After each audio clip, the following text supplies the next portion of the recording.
So alright guys, welcome back everyone. And finally हम यहाँ पे आ चुके हैं आपका इंग्लिश पेपर डिस्कस करने वाले।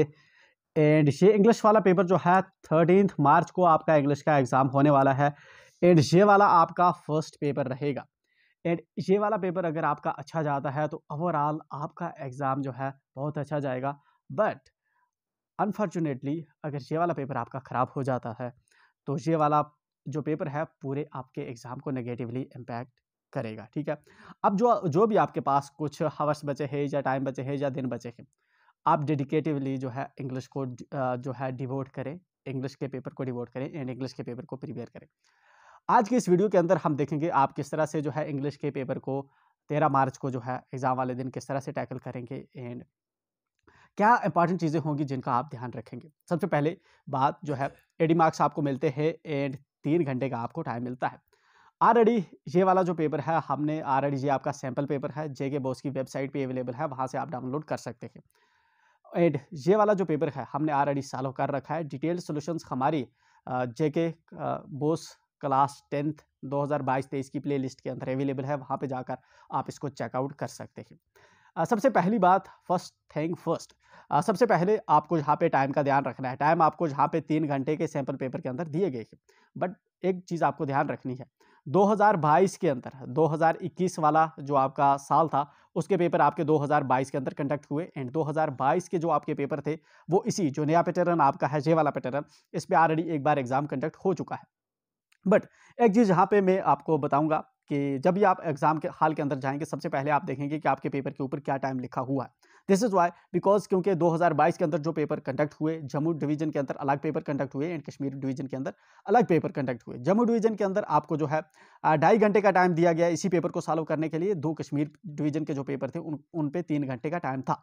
बट इस बार जो है आपका paper Jammu and Kashmir division का अलग अलग नहीं होगा, बल्कि दोनों डिवीजन के अंदर जो है पेपर सेम होने वाला है।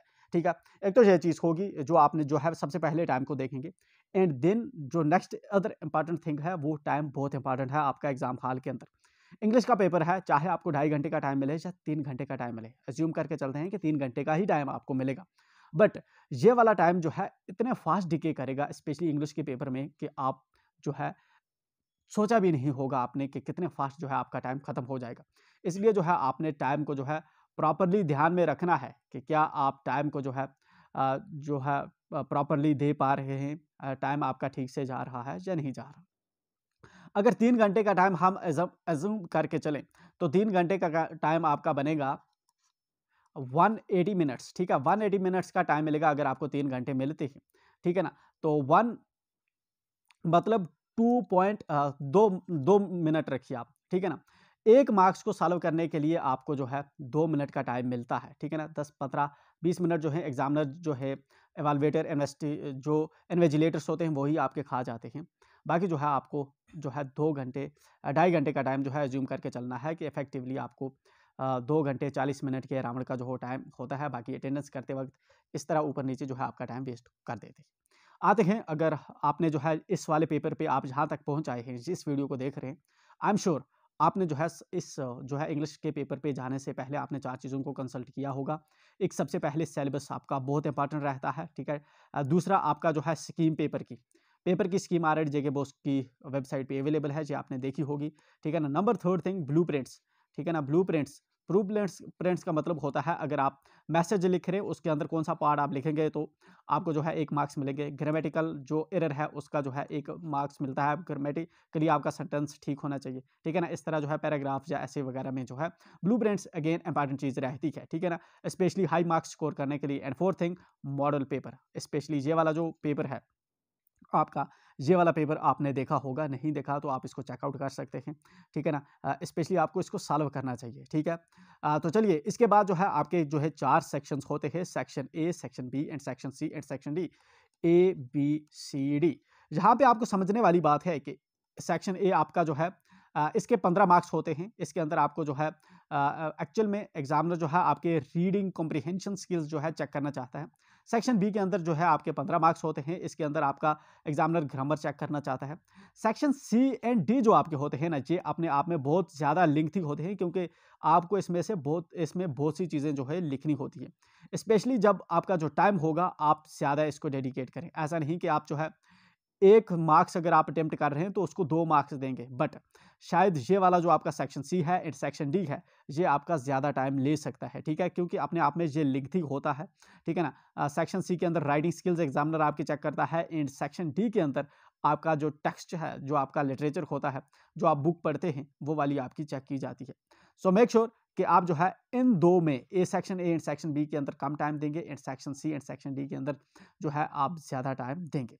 अब सेक्शन ए की बात करें। सेक्शन ए के अंदर जो है आपको 3 चीज़ें मिलती हैं। सबसे पहले एक एक्सट्रैक्ट मिलता है पोएम से, आपकी बुक के अंदर जो पोएम्स दे रखी हैं, उनमें से एक एक्सट्रैक्ट दिया जाता है, देन उस पे बेस्ड जो है आपको क्वेश्चंस पूछे जाते हैं। जो आपका एक्सट्रैक्ट होता है, वो ऑलरेडी आपने बुक के अंदर स्टडी किया रहता है, ठीक है ना?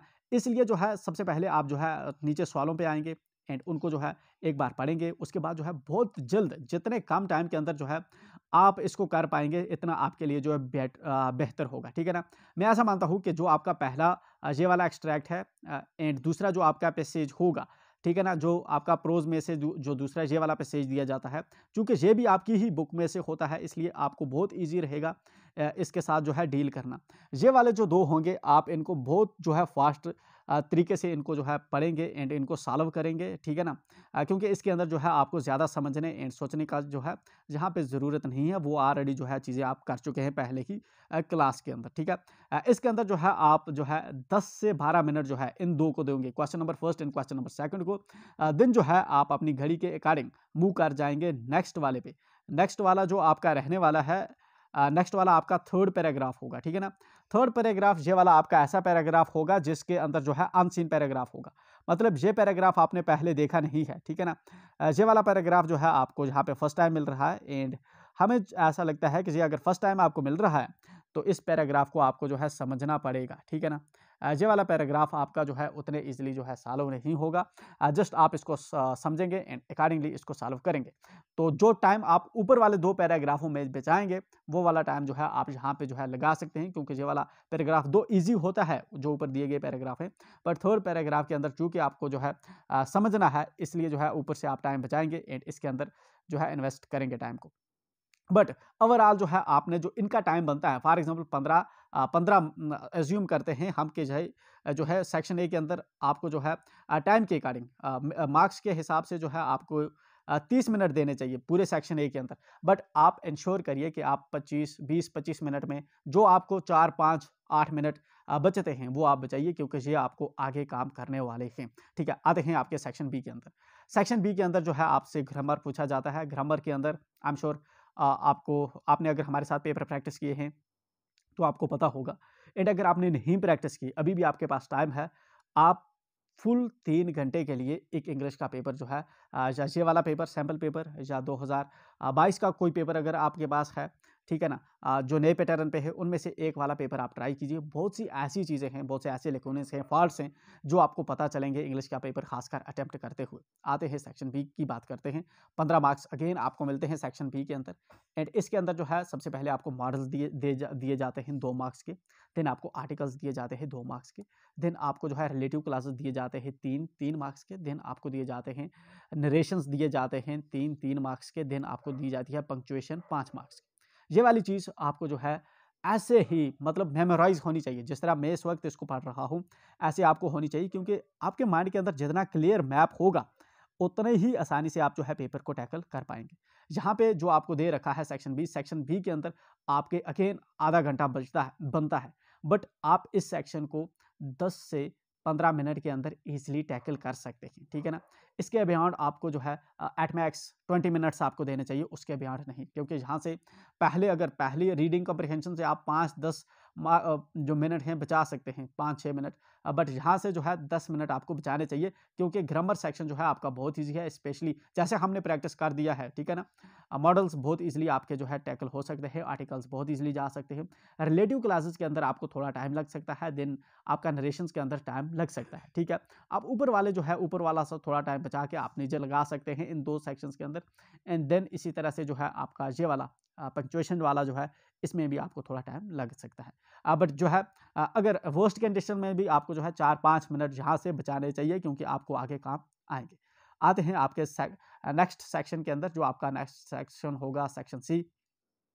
ये वाला जो है सेक्शन सी आपका 20 मार्क्स का होता है, एंड सेक्शन डी आपका जो है 30 मार्क्स का होता है। 50 मार्क्स आपके सेक्शन सी एंड डी के अंदर है, ठीक है ना, एंड 30 मार्क्स आपके section A and section B के अंदर हैं। मतलब weightage section C and section D की आपको बहुत ज़्यादा है। एंड ये अपने आप में दो टाइम के हिसाब से भी जो है, क्योंकि इसमें ज़्यादा टाइम आपको लगेगा, टाइम जो है आपको ज़्यादा कंज्यूम होगा, ठीक है ना। तो जिस तरह से जब आपका हाफ टाइम पास हो जाता है, आप थक जाते हैं, एंड आपके हाथ जो है, दिमाग जो है, काम करना जो है धीरे धीरे उसकी जो मतलब जो क्षमता होती है वो कम होती जाती है, एंड ओवरऑल जो है आपकी प्रोग्रेस है वो नेगेटिवली इम्पैक्ट होना शुरू हो जाती है। तो मेक श्योर कि आप इस चीज़ को जो है नज़र में रखेंगे। अगर पॉसिबल होता है सेक्शन सी सेक्शन डी जो है आप जो है तब तक एनर्जी लूज़ नहीं करने चाहिए जब तक आप इस सेक्शंस पे पहुँचे। बात करते हैं आपके सेक्शन सी की। सबसे पहले 3 मार्क्स का आपको डायलॉग मिलता है, ठीक है ना। बहुत फास्ट आप इसको भर सकते हैं, एंड आप इसको भरिएगा। देन आपको जो है उसके बाद 3 मार्क्स का एक नोटिस जो है यहाँ पे लिखना पड़ता है, ठीक है ना। ऑलरेडी एक लेटर राइट अप आपको दे रखा होता है उसने, जिस तरह यहाँ पे लेटर की फॉर्म में इसने दे रखा है, इस तरह 2022 के पेपर में भी लेटर की फॉर्म में दे रखा था। इसके बाद जो है आपको एक नोटिस जो है फ्रेम करना होगा।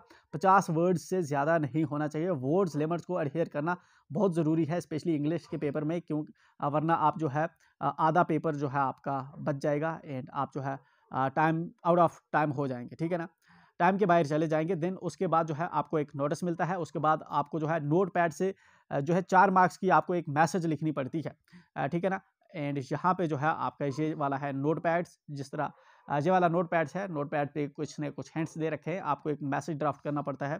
इसके अंदर भी जो है आपको 50 वर्ड्स की लिमिट को एडहेयर करना पड़ता है। देन आपको जो है चॉइस दी जाती है 2 लेटर्स में से। ये लेटर फॉर्मल हो सकती है, इनफॉर्मल हो सकती है, या फिर एडिटर को लेटर हो सकती है। 5 मार्क्स की आपको लेटर मिलती है। इन 2 में से आप चूज़ करके एक वाली लेटर जो है आप लिखते हैं। मैंने आपको बताया था अगर आपको लेटर होगी तो आप जो है 90 टू 110, ठीक है ना, इतने वर्ड्स पे लिखेंगे, ठीक है ना। 100 वर्ड्स के अराउंड लिखेंगे, उसके बियॉन्ड जो है 150 या उससे ऊपर कभी भी जाने की कोशिश नहीं करेंगे, ठीक है।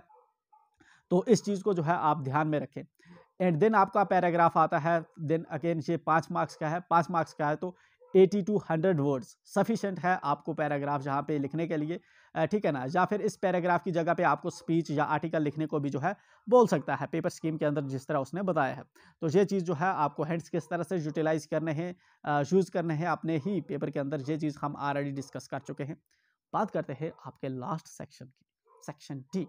सेक्शन डी के अंदर आपके जो है 30 मार्क्स आपको मिलते हैं। 30 मार्क्स जो है ये वाला आप जो है मेजर वेटेज आपके जो पेपर की है कवर करते हैं, ठीक है ना। जो पहले आपने देखा आपके जो पहले बाकी 50 मार्क्स थे वो सिर्फ आपके स्मार्ट स्किल्स पे ही जो है डिपेंड करते हैं। कितने स्मार्ट हैं आप, उतना आप जो है लिख पाएंगे। ऐसा नहीं है कि सेक्शन सी के अंदर आप 4, 5, 6 किस्म के जो है पैराग्राफ याद करके चले गए हैं या लेटर्स याद करके चले गए हैं, आपको आ जाएगा, ऐसा नहीं होगा, ठीक है ना। जो भी चीज़ें आपको आएंगी ऐसी आएंगी जो आपको बहुत इजी डालेगा, बट जो है आपको कुछ ना कुछ वहाँ पे खुद ही लिखना होगा, ठीक है ना, क्योंकि उसका पर्पज़ ये है राइटिंग स्किल्स के, क्या आप राइटिंग कर सकते हैं या नहीं कर सकते। उसका ये पर्पज़ नहीं है कि आपका मेमोराइजिंग पावर चेक कर रहा है, एंड आपको ये पूछेगा कि आपने याद कर पा रहे हैं या नहीं कर पा। वो आपका राइटिंग स्किल्स चेक कर रहा है एग्जाम।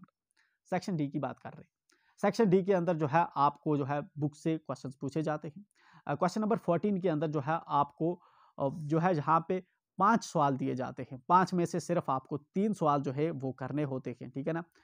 जो एक जे वाले जो आपके पहला होता है क्वेश्चन नंबर 14, इसमें से जो होते हैं पहले पोएम पे बेस्ड आपको जो है 5 सवाल पूछे जाते हैं। आपकी अगर हम पोएम्स की बात करें, ठीक है, आपकी अगर हम पोएम्स की बात करें तो आपकी जो पोएम्स होती है उसमें से यहाँ पे 5 सवाल आपको दिए गए हैं, उसमें से सिर्फ आपको 3 सवाल करने। जहाँ पे जो वर्ड लिमिट होगी, for example which poetic device has been used in this stanza by the poet, explain it. इस सवाल को जो है आप जब इसका आंसर लिखेंगे तो 20 टू 30 वर्ड्स जो है 20 टू 30 वर्ड्स के बियॉन्ड आपको नहीं लिखना, ठीक है ना।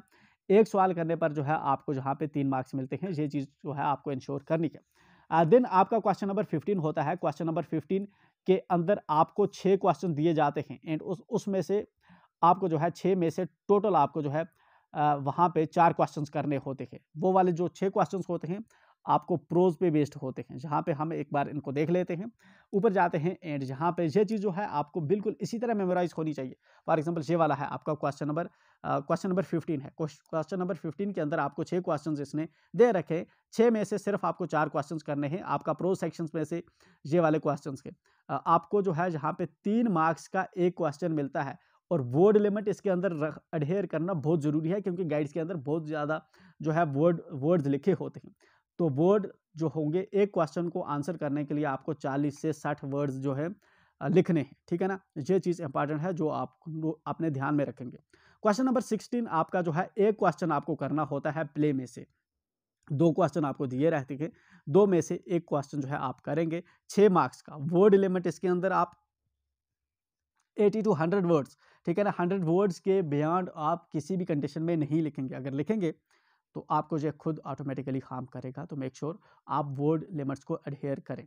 देन आपका जो है लास्ट क्वेश्चन जो रहता है क्वेश्चन नंबर 17 आपका वो रहता है आपकी स्टोरीज जो बुक के अंदर दी गई है। 3 आपको सवाल दिए जाते हैं, सिर्फ एक आपको करना होता है। वर्ड लिमिट 80 टू 100 ये वाली जो चीज़ है इसको आपको स्ट्रिक्टली एडहेयर करना होता है। तो ये वाला जो आपका पेपर था एंड इसको हमने डिस्कस किया किस तरह से आपको इसको टैकल करना है। टाइम बहुत इंपॉर्टेंट चीज़ है, आप टाइम का ध्यान रखेंगे। पेपर का प्रैक्टिस करना अनदर इंपॉर्टेंट चीज़ है, आप पेपर को प्रैक्टिस करके जाएंगे एग्जाम हॉल के अंदर जाने से पहले। और मेंटली स्ट्रांग रहना अनदर इंपॉर्टेंट चीज़ है, ठीक है। आप स्ट्रेस नहीं लेंगे, पेपर को जो है स्किल्स की तरह जो है आप इसको एक गेम की तरह लेंगे एंड अकॉर्डिंगली इसको सॉल्व करेंगे। हम उम्मीद करते हैं कि आपका पेपर अच्छा होगा एंड मिलेंगे हम पेपर के बाद with the positive notes and with positive vibes.